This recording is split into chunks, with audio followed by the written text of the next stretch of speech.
Fellas, welcome back. It's been a hot minute since we've done one of these, and a lot of Legends of Runeterra expansions have released since then. So, you know, we've done these series before where we list off all the amazing characters that have released in Legends of Runeterra's past and tried to see which one of them are really exceptional, which ones are so cool, so awesome that we want to see them as actual champions in League of Legends. You might notice my voice is kind of right now because I am still sick. So if I spontaneously cough or if it sounds like I'm dying, that's why.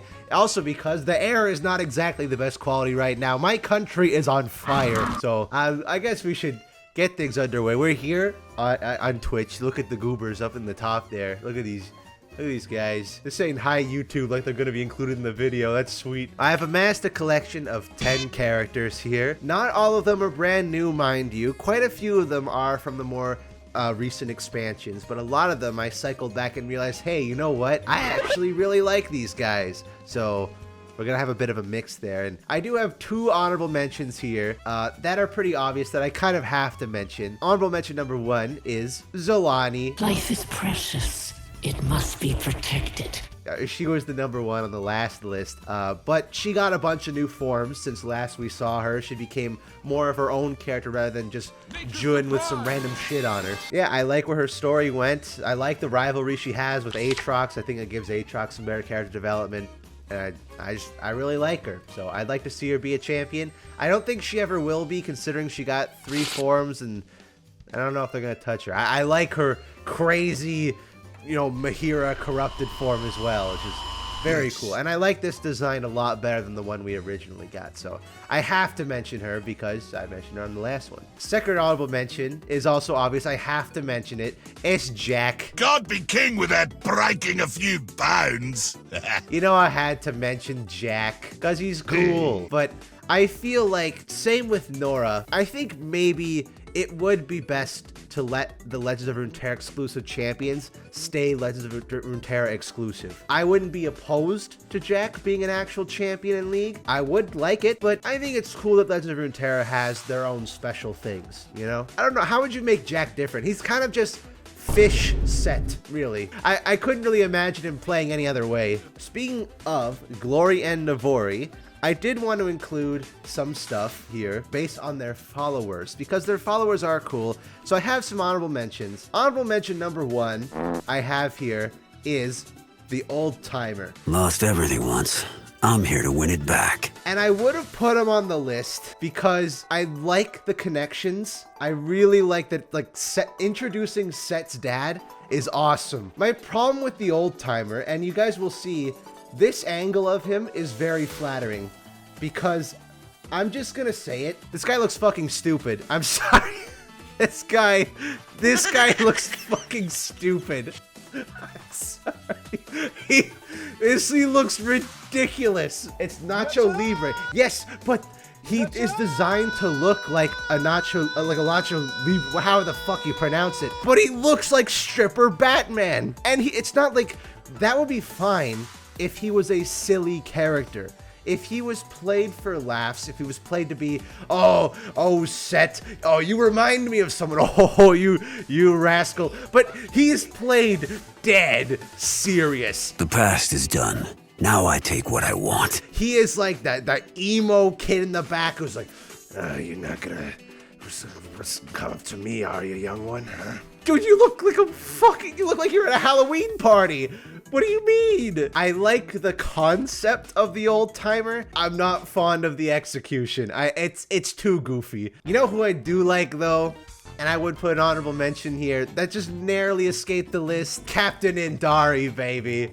Oh yeah. Not only a LoR character, not only does she look cool, what kind of moveset could you make out of a character in a rocket-powered wheelchair, right? It would be so cool. My issue with Captain Indari being a character in League, and it's not because her potential isn't lacking, because you know. We've seen it before with other, like, even with Cassante, there's gonna be some nasty people like talking about Indari just because she's in a wheelchair, right? Now we can move on to the actual list. Number 10 is a character who also doesn't have full function of her leg, but in a very cool way. Her name is Scratch, which admittedly, I think he could have done better with name, because I am talking about the Zon Diva. You're about to hear the last best sound of your lives. This character is badass. See, when I think of a Zonite musician, that's more what I think of. Not because it would be a better Seraphine, but more so that it would be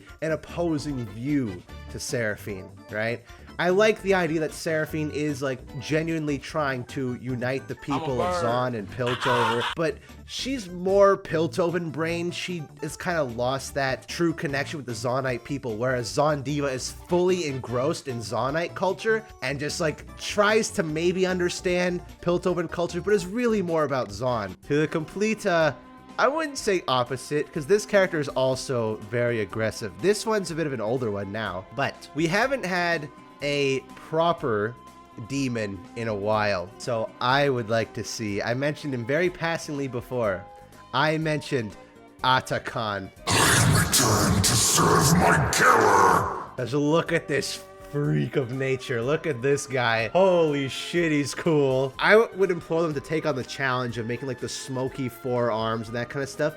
And if I remember correctly, he did work alongside Mordekaiser. This one might seem a bit vanilla at first, and admittedly, she doesn't have to be a league champion, but we all know that characters never get their narrative progressed unless they are champions or reworks. And this is a slight spoiler for Mage Seeker right now, so for those who haven't seen what happens in Mage Seeker, cover your ears for but a moment, because I want to see what happened to Tiana Crownguard. Hold nothing back! I want to see what happened to her. I think now more than ever, her story could become more important. I want to see what happens to her story, because she was forcefully married to Eldred. Yeah, she didn't even like him, but she has to uphold his ideals, because that's how Demacia works. Demacia is a very hierarchical society, but now that he's dead, I'm curious where her story would go. This one, I was looking through the roster and I saw, it caught the corner of my eye and I was like, you know,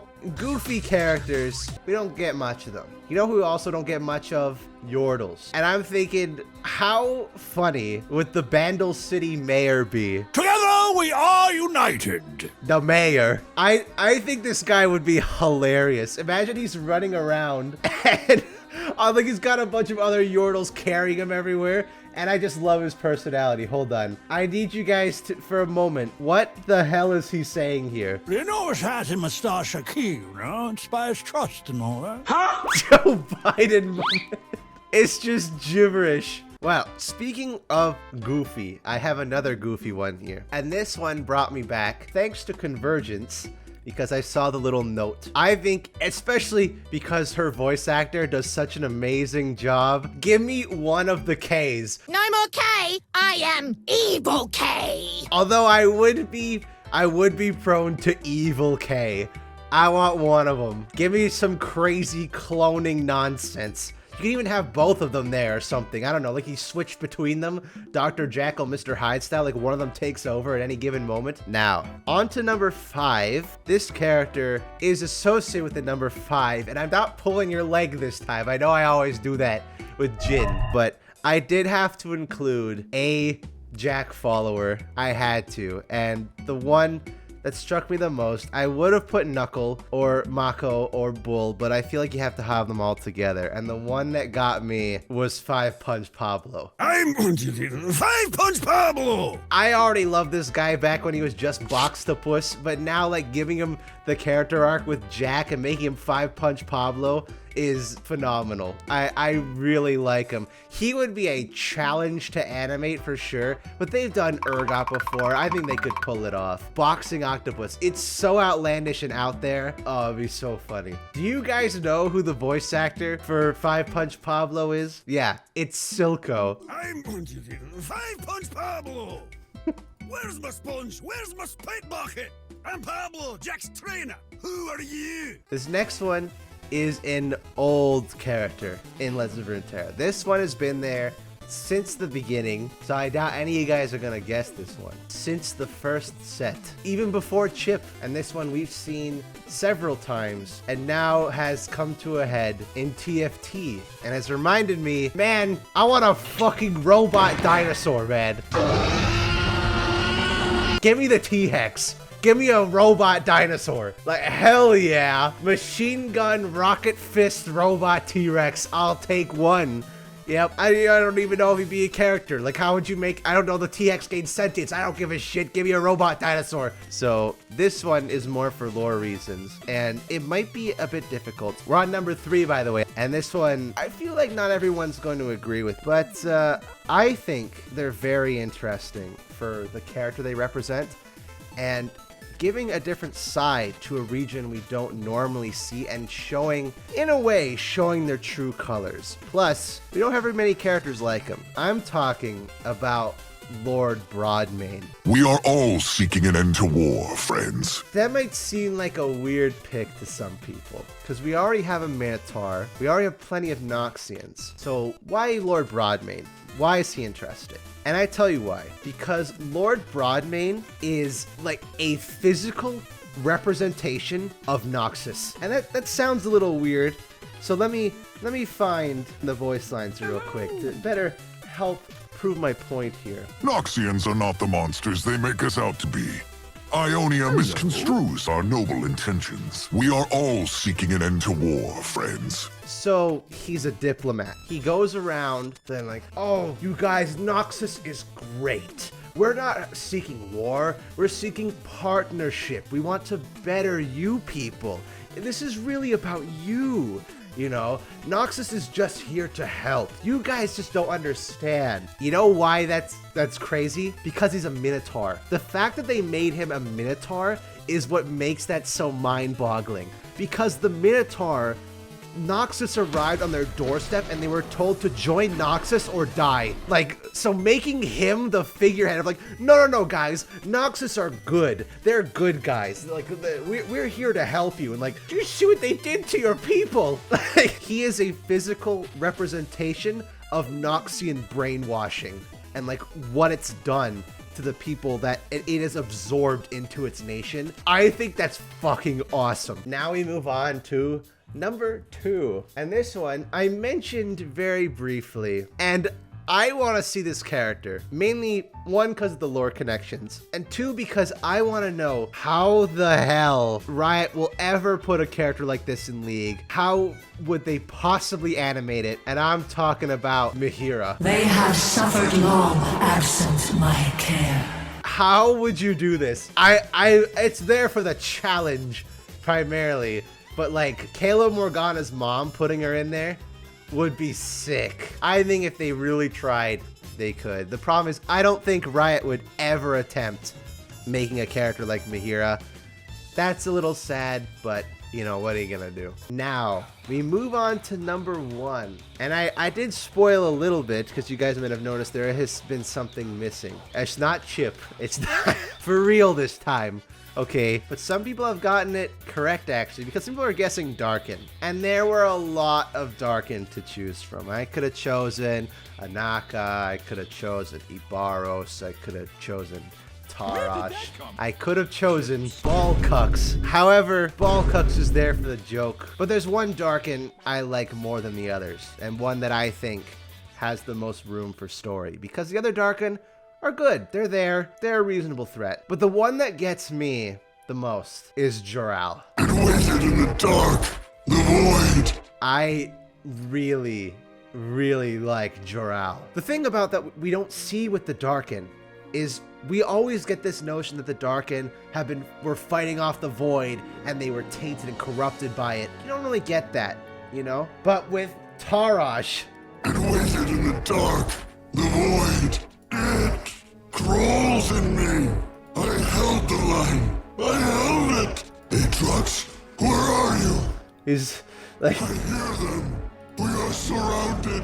It never ends. It's made worse by the fact that the body that Joral is currently inhabiting is a child. That makes it even, like, the mix of childlike innocence with like the absolute PTSD that he has gone through, that he was the shield trying to protect everyone and he couldn't do it. It's fucked up. And that's why he's the most interesting one.